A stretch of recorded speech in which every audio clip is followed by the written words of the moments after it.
Hey, good morning, you guys. It's Geoffrey Howells Carpet Cleaning. We are getting some of our pre-spray together, and this here is an example of actually mixing product. Technically, you don't do this unless the product line is explicitly designed and formulated to mix. And in this case, I've got a Dirt Axe, which is a real heavy traffic lane cleaner, not a super high pH, but the Grease Hawg is a high pH. So what you're able to do is take a super high pH and add some of that to the Dirt Axe, and that formulates a very good traffic lane cleaner with high pH.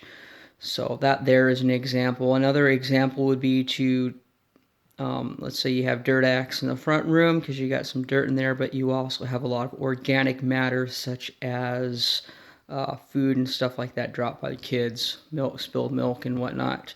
So you can take the peroxylant, which is your peroxide-based cleaner by VacAway, and then you can add some Grease Hawg to that to boost the pH a little bit. And you can also add the Dirt Axe to it as well. So for today's situation, basically what I have are these 2-gallon jugs here that I made up. I put the Dirt Axe on at about 4 ounces per gallon, and then I put the Grease Hawg on at about 2 ounces per gallon. That's full strength for the Dirt Axe is about 2 to 6 ounces per gallon, and full strength for the Grease Hawg is 2 to 4 ounces per gallon. So we've got ourselves a pretty beefy little cleaning solution that we put together, custom for a pot shop that we're going to be cleaning up this morning. A lot of foot traffic, probably a lot of petroleum coming in from outside, so I wanted to make sure that I address those two issues there.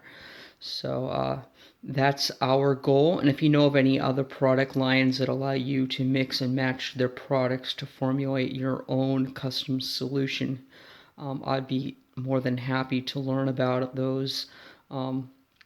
I've been doing hot water extraction for 5 years before I even delve into the VLM, very low moisture cleaning at all. But once I did, having the background in the hot water extraction and chemistry, I was pretty much hooked on VLM and how much easier it was to perform, especially in combination with a cylindrical brush machine and a good hot water extraction. So those are all things that you just pick up on and learn as you go along. But that right there is an example of mixing some product. And by the way, this VLM product can be used as hot water extraction as well. So you can put it down in your carpeting, agitate it with your carpet rake or whatever means of agitation that you have, and then extract it with the hot water extraction, or your truck, or even your portable system works fine. Because to be honest, when I super agitate and cause that soil suspension to occur with my CRB, I can lower my PSI on the truck down to 150, 200, and use 60%, 75% less water than guys shooting 600 pounds of pressure into their carpets and soaking them. So I'm using less water, and it's rinsing better than 600 pounds of pressure because I've created all the soil suspension prior to blasting it with any water. So then we're just giving it a quick rinse, and the carpets look absolutely beautiful. So there you have it. We're going to be doing some encapsulation cleaning here in a bit. Alright, you guys, we're at the Maritime Cafe today, and as you can see it, you can guess what this is. See the green crosses? Anyways, 420 was an extremely busy day. Regardless, this place always gets tons of traffic, and we're going to be bonnet cleaning it today. I made up our solution. You saw the solution process that I mixed together for our chemistry. I've been here before. I kind of know what to put together. Application pads. Got a box of them. We'll probably go through a couple of them at most, but I just want to make sure they had a case. And then I've got about 5 bonnet pads under there. So what we are going to do is apply our chemistry on the carpet, agitate it real well with the with the applicator pad, scrub pad. The red is more abrasive, a lot more abrasive than white. White would literally just fall to pieces on carpets like this. So you want to give it a good scrub with something a little bit more abrasive. Beige color works as well. Just don't use a brown or a black or even a gray. You might be able to get away with gray, but after that, if you use like a brown, you could probably get away with something like that on here. However, I'm not sure. You'd have to lube it very well, get it very wet, or else your machine probably won't even be able to turn it because there would be so much friction on the ground. Anyways, stick with red. A lot of things that people do, guys do, I've seen carpet cleaning, especially with bonnet cleaning, is that they'll use the bonnet pad afterwards to bonnet the floor. And when they take the bonnet pad off, it's extremely dirty, but that dirt is a barometer as to how dirty the carpet is, and why they don't go back with a second bonnet pad to test to see how much soil transfer is actually happening. I have absolutely no clue. So if you get an extremely dirty bonnet pad, that is a very good cue to go ahead and use another bonnet pad to see how much more dirt you can get out of the carpet. But anyways, I'll do a quick walkthrough here. As you can see, all this foot traffic, a lot of petroleum from the parking lot coming in. Some of this wet was just me, wet feet coming in this morning. Owner is pre-vacuuming the carpet, so we can go right ahead and start with the bonnet cleaning process. But as you can see, there's a lot of petroleum around on the floor. This kind of goes around. Something probably got dragged here. Get it all cleaned up, looking beautiful. So that's it for today, and I have absolutely no doubt it'll turn out beautiful because it always does. Show you some results here in a bit. Okay, so there's our red applicator pad. Got pretty dirty, but that really doesn't matter because we're just using it for agitation. First pad. After this, we did the initial with this one, and then I flipped it over and did the other side because I was just monitoring how dirty it was. It was pretty dirty. And then I went over it one more time with this one here, so it actually got 3 go-overs. The rest of it, I'm not going to be monitoring the pads so much. And when they get dirty, you can still keep using them. Just when you go over it, try to buff them out afterwards with a cleaner one. As you can see, a whole lot of soil came out of these carpets, and our solution suspended the soil. So once it's all dry, there's a lot of it that's just going to come up as dust. But as you can see, the carpeting, the traffic lane area that's here, it's still noticeable, but it's not nearly like all that in there. So that's what we're going to do, and go through here and get this place looking pretty sweet. Alright, we've applied our pre-spray along this area here, and there's a bunch of like sticky tar stuff from outside. You can see all over the carpet.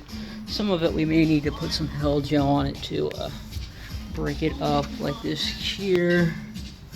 Maybe not. We'll agitate and see what happens, but potentially our Grease Hawg is just going to chew that stuff up. So let's go over it and see what happens. Alright, you guys, see those little white spots? That's actually VacAway's Hel Gel. It's a citrus solvent for the most part, but it's a gel because it's thick and it stays on top of the carpet. So all of these nasty black spots and sticky residue things, you kind of give it a little bit of a pre-treatment with the Hel Gel first, let it sit.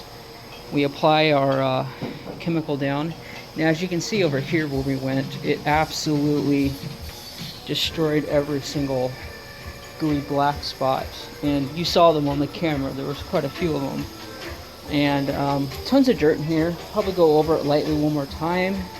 But what I'm trying to do is just get it cleaned up before customers start coming in, so I can give it one more good, buffing, look awesome. So we're gonna pre-spray this next quadrant here, probably back to the table, and clean up that area there, and I'll show you some results.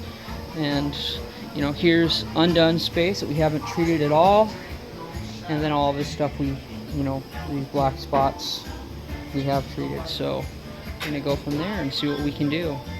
Alright, so we got all of that black, sticky, nasty stuff off the floor.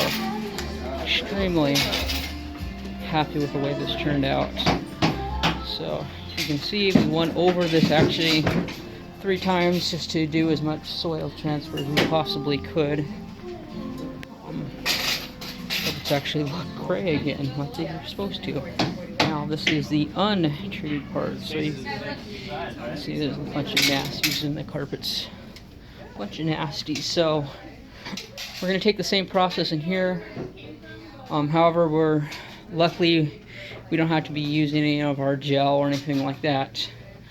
And then I'll go over what I actually did to get that black nasty stuff out of there, because it's one thing to ask somebody, hey, what product did you use to clean it up with?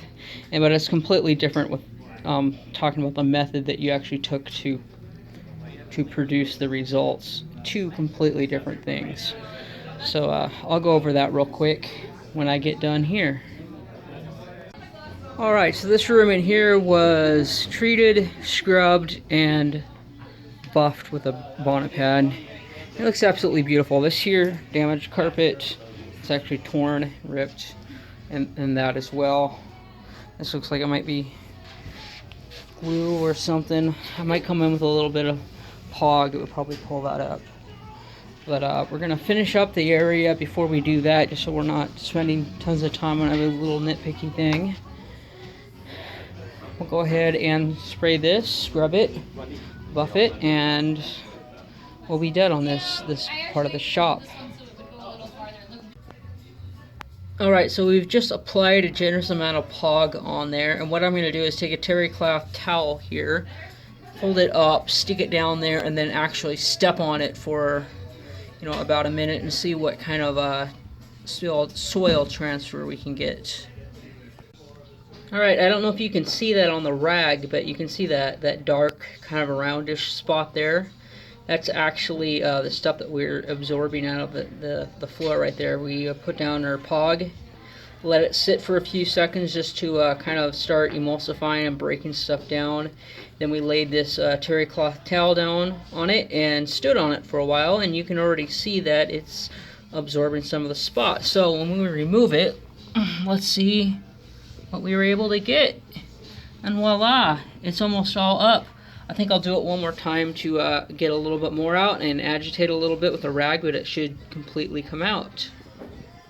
So there's the culprit right there, that nice yellow nasty spot, and where it was, you can see it's not even there anymore. So got it all cleaned up. Alright, so as a final walkthrough, I'm just going to go through and show you the work that we did today.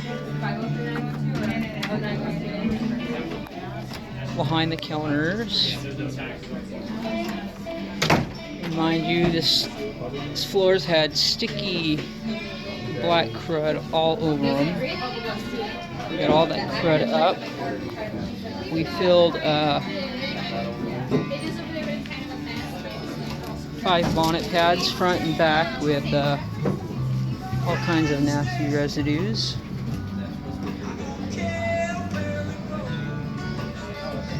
So we probably did about 2,000 square feet. Bonnet cleaned and everything looks absolutely beautiful. So there you have it.